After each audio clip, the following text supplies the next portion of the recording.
महत्वपूर्ण बातें मिलती जाएं, मेरा उद्देश्य ही। इस गजेंद्र गज और ग्राह के चरित्र का सार क्या है? संक्षेप में केवल, गजराज जब डूब रहा था तो गजराज के परिवार के लोग उसे छोड़ करके चले गए। वो अकेले लड़ता रहा। लड़ते लड़ते जब थक गया तब उसे भगवान की याद आ गई। नियम है, अपबल तपबल और बाहुबल,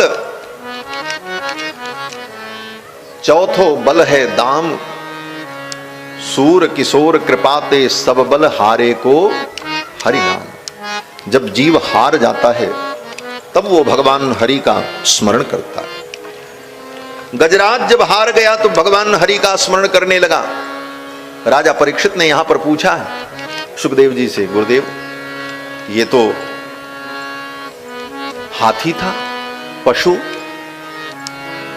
इसे भगवान की याद क्यों आई?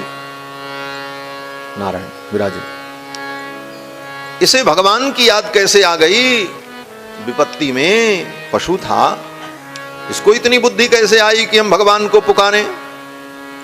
तो सुखदेव जी कहते हैं, प्राग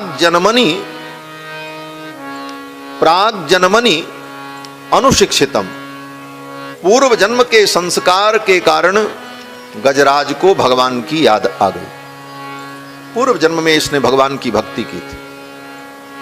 देखो, किसी जन्म में आप भगवान की भक्ति कर लो तो कहीं ना कहीं जाकर के उसका फल आपको मिलेगा। आप भगवान के चरणों तक पहुंच जाओ। यही भक्ति मार्ग की विशेषता है। यह विशेषता ज्ञान मार्ग में, कर्म मार्ग में, योग मार्ग में नहीं है, यह भक्ति मार्ग में विशेषता। योग मार्ग में आप चलो, लेकिन चल पड़े तो ठीक है, पहुंच गए ठीक है, नहीं पहुंचे तो क्या होगा? बोले योग भ्रष्ट। कर्म मार्ग में आप चले और कर्म मार्ग में आपको सफलता नहीं मिली, बिगड़ गया मार्ग, तो बोले कर्म भ्रष्ट। ज्ञान के मार्ग पर चले और पतन हो गया, बोले ज्ञान के मार्ग पे भी पतन होता? बोले होता है। रामचरितमानस पढ़ लेना। चारों वेदों ने जब भगवान की स्तुति की तो वेदों ने कहा कि जे ज्ञान मान विमत्त तव भव हरणि भक्ति न आदरी, ते पाई सुर दुर्लभ पदादपि परत हम देखत हरि। उनका पतन हो गया। तो ज्ञान भ्रष्ट, योग भ्रष्ट, कर्म भ्रष्ट, ये शब्द आपने सुना है, लेकिन कभी भक्ति भ्रष्ट शब्द नहीं सुना हो। भक्ति भ्रष्ट होती ही नहीं। अगर आप भगवान की भक्ति में लगे हैं तो कुछ भी हो जाए आप भ्रष्ट नहीं हो सकते। कहीं न कहीं आप ठाकुर के चरणों में पहुंच ही जाएंगे। क्योंकि गीता में भगवान ने कहा, न मे भक्त प्रणश्यति, मेरे भक्त का कभी प्रणाश होता ही नहीं।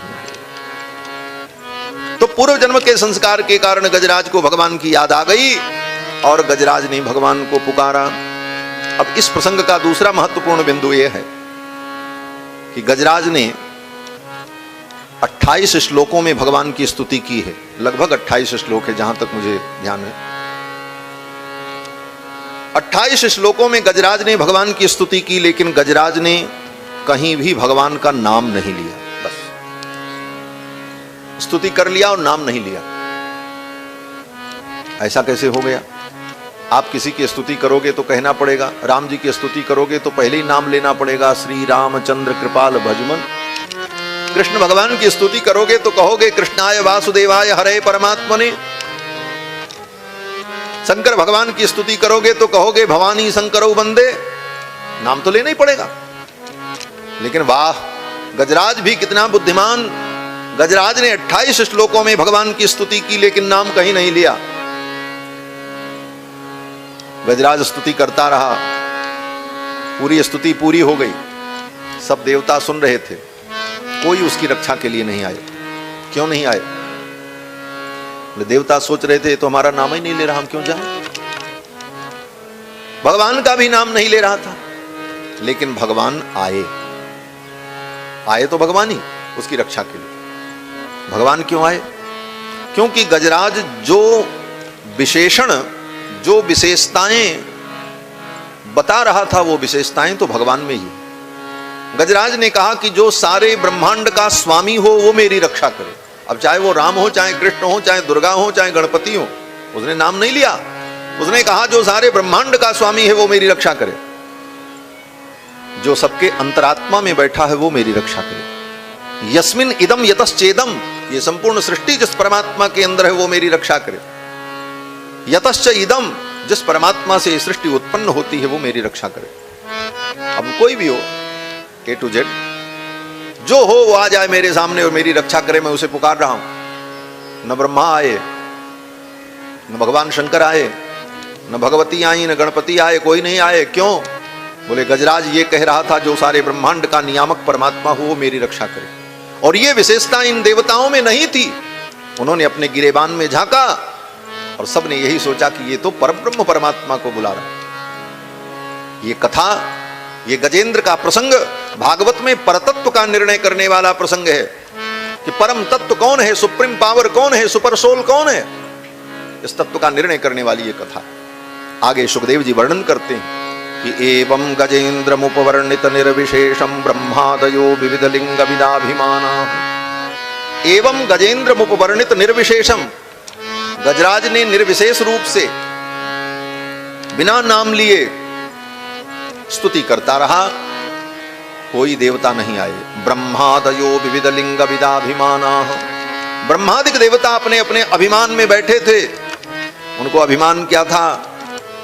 हम तो अमुक लोक के अधिष्ठाता हैं, हमको तो बुला ही नहीं रहा, बिना बुलाए क्यों जाएं? भले भले तुमको नहीं बुला रहा है महाशय, एक मानव धर्म क्या कहता है? कोई व्यक्ति पानी में डूब रहा हो, तुम देख रहे हो, अगर वो तुम्हें न भी बुलावे फिर भी तुम्हारा कर्तव्य बनता है कि तुम उसकी रक्षा करो। इस कर्तव्य का भी बोध इन देवताओं में नहीं था। इसीलिए सुखदेव जी ने बड़ी सुंदर चुटकी ली है इन देवताओं की। सुखदेव जी कहते हैं ब्रह्मादयो विविध लिंग विदाभिमाना, अपने अपने चिन्ह के अभिमान में। हाँ, चिन्ह क्या? जैसे अधिकारियों के चिन्ह होते हैं, double star, triple star, batch, तो उनके पद के अनुसार होता है। तो अपने अपने चिन्ह को धारण किए हुए अपनी पद प्रतिष्ठा में देवता बैठे रहे। ब्रह्मादयो विविध लिंग विदाभिमाना नैते यदोपससुपुर निखिलात्मकत्वात् तत्राखिलामरमयो हरिराविरासीत्। जब कोई नहीं आया तो भगवान हरि आए। और भगवान आए कैसे? अपने गरुड़ पर बैठ करके आए। छंदोमयेन गरुड़ेन समुह्यमान, अपने वेदमय गरुड़ पर बैठ करके भगवान जब आए और गजराज को देखा, गजराज डूब रहा था, गजराज ने भगवान को देखा। भगवान को देखते ही भगवान बड़े बेग से आ रहे थे हो, हाँ, इतने बेग से आ रहे थे कि भगवान का पीतांबर आकाश में उड़ रहा था। गले की बनमाला हल्लोरित हो रही थी, अलकावली उड़ उड़ करके मुख के ऊपर आ रही थी, बार बार भगवान को हटाना पड़ रहा था। इतनी त्वरा में भगवान आ रहे थे। भक्त ने वर्णन किया, गज निरख्यो फहरान बसन की, ललक लग्यो मुख कमल बिलोकन भूल गई गजग्राह ग्रसन। गजराज भगवान के सौंदर्य को देख करके भूल गया कि ग्राह ने मुझे पकड़ रखा है।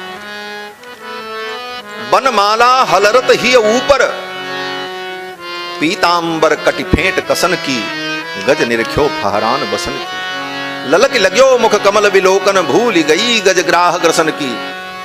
गजराज भगवान को देख करके प्रसन्न हो गया, गोविंद आ गए, सारे दुख निवृत्त हो गए। गजराज ने सोचा मैं भगवान को क्या अर्पित करूं, ये भगवान है, परमात्मा है। गजराज ने तुरंत उसी सरोवर से एक कमल पुष्प उखाड़ा और उस कमल पुष्प को भगवान को अर्पित किया। नारायणाखिल गुरो भगवन नमस्ते, उच्छिप्य सांबुज करम गिरिमाह कृच्छान, नारायणाखिल गुरो भगवन नमस्ते। कमल पुष्प अर्पित किया भगवान को। एक हाथ से भगवान ने उसके द्वारा अर्पित कमल पुष्प को ले लिया और दूसरे हाथ से भगवान ने गजराज की सूंड को पकड़ा और ग्राह के सहित गजराज को भगवान ने बाहर निकाल लिया। और बाहर निकालने के बाद चक्रेण नक्र बदनम विनिपाट्य तस्मात्, अपने चक्र के द्वारा ग्राह के मस्तक को भगवान ने काट दिया। अब यहां पर सुखदेव जी कहते हैं संपश्यता मुमुच दुस्त्रियाण, देवताओं के संपश्यताम, देखते देखते भगवान ने गजराज को बचा लिया। यहां पर सुखदेव जी ने इन देवताओं के ऊपर व्यंग किया है। संपश्यताम, ये व्यंग है। क्या अर्थ है? बोले सुखदेव जी कहते हैं सब देवता देख रहे थे। क्यों? बोले ये देखने ही लायक हैं और किसी लायक तो है नहीं। ये तमाशा देखें और इनसे तो कुछ होने वाला नहीं। और ये देवता तमाशा ही देखते रहे और ठाकुर ने अपने गजराज को बचा लिया, लेकर के वैकुंठ पहुंचे। जब वैकुंठ पहुंचे तो एक नया पार्षद खड़ा था, शंख चक्र गदा पद्म धारण किए। भगवान ने लक्ष्मी जी से पूछा, देवी ये पार्षद कौन है? लक्ष्मी जी ने कहा, जिसका उद्धार करने आप गए थे वही तो है। भगवान ने कहा, जिसका उद्धार मैंने किया है उस गजराज को तो मैं अपने साथ लेकर के आया हूं, ये पहले से कौन आ गया? तो लक्ष्मी जी ने मुस्कुराते हुए कहा, प्रभु यही तो बात है। जो आपके चरणों की भक्ति करते हैं, जो आपके चरणों का आश्रय लेते हैं, उनको मुक्ति मिलेगी कि नहीं मिलेगी इसमें तो संदेह हो सकता है, लेकिन जो आपके भक्तों के चरण का आश्रय लेते हैं उनकी मुक्ति तो निश्चित है, उनका निश्चित कल्याण होता है। भगवान ने कहा इसका मतलब? लक्ष्मी जी ने कहा कि सिद्धिर्भवति वानेति संशयोच्युत सेविनाम, अच्युत की सेवा करने वाले को सिद्धि मिलेगी कि नहीं इसमें तो संदेह है, लेकिन न संशयोस्ति तद भक्त परिचर्यारतात्मनाम, जो भगवान के भक्तों के भक्त हैं उनकी सिद्धि में संदेह नहीं है। लक्ष्मी जी ने कहा, महाराज गजराज आपका भक्त है, गजराज ने आपके चरणों की भक्ति की और ग्राह ने आपके भक्त गजराज के चरण को पकड़ा था। ये तो आपके भक्त के चरण का आश्रय ले चुका था, इसलिए इसको पहले मुक्ति मिल गई और आपके भक्त को बाद में मुक्ति। इसको कहते हैं भागवत शेषत्व। बड़ा हमारे आचार्यों ने तो खूब लिखा है इस पे, सब अनंत साहित्य है महाराज। भागवत शेषत्व क्या है? हम भगवान के अधीन हैं, भगवान हमारे स्वामी और नियामक हैं। इससे भी उच्च कोटि की भक्ति है कि हम भगवान के भक्तों के अधीन हैं, भक्त ही मेरे नियामक हैं, भक्त ही मेरे जीवन के आधार हैं, भगवान के भक्त ही मेरे आराध्य हैं। ये भावना सर्वोत्कृष्ट भावना मानी जाती है। ये भक्ति की चरम सीमा है। इसको भागवत शेषत्व कहा जाता है हमारे वैष्णव सिद्धांत में। तो भागवत शेषत्व जो है, भगवान के भक्तों का संबंध, यह जीव की मुक्ति का बहुत बड़ा कारण है। आप भक्ति न करो, लेकिन भगवान के भक्तों से आपका संबंध है। आप भगवान के भक्तों का आदर करते हो, उनकी सेवा करते हो, उनको अपना मानते हो और वे भगवान के भक्त आपको अपना मानते हैं। समझ लो आपकी मुक्ति कन्फर्म है, वैकुंठ कन्फर्म है। आप कुछ मत करो, वैकुंठ मिलेगा। और एक दो नहीं, सैकड़ों ऐसे उदाहरण हैं। हिरण्यकश्यपु को मिला कि नहीं मिला बताओ? भगवान ने संविधान ही बना दिया, भक्त का संबंधी होगा उसे हम वैकुंठ दे देंगे।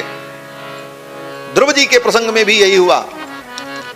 फिर से मैं कह देता हूं, ध्रुव जी महाराज जब वैकुंठ जाने लगे विमान में बैठकर, तो थोड़ी दूर विमान जब चला तो ध्रुव जी सोचने लगे, आज मैं विमान में बैठकर भगवान के धाम जा रहा हूं। ये सौभाग्य मुझे मिला जो बड़े बड़े योगियों को नहीं मिलता। ये मुझे इसलिए मिला कि मेरी मां सुनीत ने मुझे कहा था तुम भगवान की भक्ति करो। मेरी मां ने ये कृपा की, उसने मुझे ये मार्ग दिखाया। आज मेरी मां की क्या स्थिति होगी, मरने के बाद मेरी मां कहां गई होगी, किस लोक में होगी, उसकी क्या गति भई होगी। ये ध्रुव जी ने सोचा और ध्रुव जी को दुख होने लगा। विमान में बैठे हुए जो वैमानिक पुरुष थे, विमान चलाने वाले वैमानिक पुरुष लोग थे, उन लोगों ने ध्रुव जी के भाव को समझ लिया और उन्होंने कहा, महाराज आप चिंता न करें, आप अपनी मां के विषय में सोच रहे हैं, मेरे मां की क्या गति भई होगी। तो आप देखो, आपके विमान के आगे वो दिव्य विमान चल रहा है, देख लो। ध्रुव ने देखा तो उनके विमान के आगे एक विमान चल रहा था।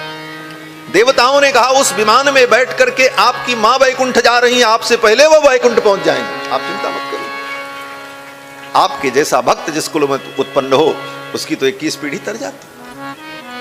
पुरो यानेन गच्छतीम, आगे आगे चलती हुई विमान में बैठी हुई सुनीति का दर्शन करा दिया देवताओं ने। बंधुओं, भगवान के भक्तों से अगर संबंध है तो वह संबंध ही जीव को मुक्त कर देता। छांदोग्य उपनिषद में मंत्र आया कि स यदि पितृलोक कामो भवति संकल्पादेवास्य पितरः समुपतिष्ठन्ति, स यदि मातृलोक कामो भवति संकल्पादेवास्य मातरः समुपतिष्ठन्ति। अर्थात भगवान के भक्त अगर ये सोच लें कि मेरे चाचा जी मुक्त हो जाएं, मेरे पिताजी मुक्त हो जाएं, कहां होंगे, उनका क्या भया होगा, तो उस भक्त के स्मरण मात्र से उसके कुल खानदान के लोग तर जाते हैं। इसीलिए हमारे यहां कहा कि भगवान के भक्तों की भक्ति सर्वश्रेष्ठ है।